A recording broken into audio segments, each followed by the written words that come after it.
The module menu is going to display a menu on the front end of your website, so it's pretty straightforward. This is going to display a menu of links lined horizontally on your page.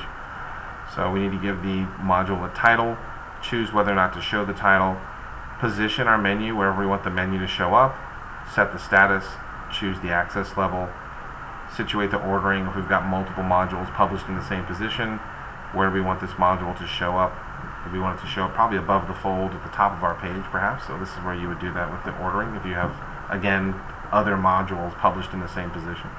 So you can set a publishing date, a finished publishing date, choose your language and a note, and then here we can choose the pages that we want this specific module menu to show up on. So we only want to show up on a history and services, let's say. And let's say we created a separate menu that has sub-navigation for our history, and let's say there was 5 pages that were only relevant to the Our History section of our website. We could create a menu for the Our History section, and here's where we would assign that. We would assign that, if this was Our History menu that we created, we would know that that menu had 5 pages added to it. So when this module shows up and it's only published on Our History page, it's going to kind of act as an internal navigation to this section of our website. And so that's how that would work. We can choose a start level and an end level here. Make sure you read these tooltips here. In a nutshell, the level to start rendering the menu. You can set the start and end levels to the same number, and setting show sub-menu items to yes will only display that single level. So if you've got inside your menu, if you've got stacked items or nested menu items, the word actually would be parent-child items inside your menu. This is going to say, okay, well, where do you want me to start showing things? Start showing them at the top level, and show all the items in that menu. Or you know what? Only show the one that's coming up in the third child menu down or something like this. But that's basically what that means. You can choose to show the sub-menu items or not. And then we have advanced options. So you've got a menu tag ID. You've got an ID attribute to assign to the root URL tag of the menu. That's totally optional and it won't apply to most users.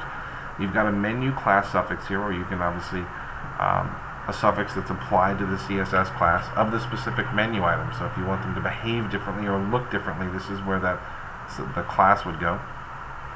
A target position. This is going to position a pop-up window. Example, when someone clicks on something, that menu would take that person into the window. The pop-up window would be positioned to the top left, 50 by 50, width 200, height 200. Then you've got the alternate layout here, and you have again the module class suffix for the specific module. Then you've got the caching for the module, and that's about it. On the top right hand corner, you got save, save and close, save and new, and cancel.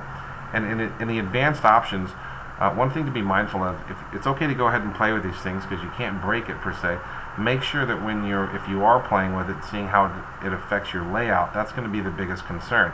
How do these little tiny tweaks back here with a target position and perhaps with a menu class suffix applied, and also with the end level, the specific end level, the number of items that ends up being displayed and how they're displayed or how they're rendered using these advanced options is going to affect the overall look and feel of that page on which this menu is published. So be mindful of that, and the good news is that you can play with that and you can always undo it if you don't like it. So thanks.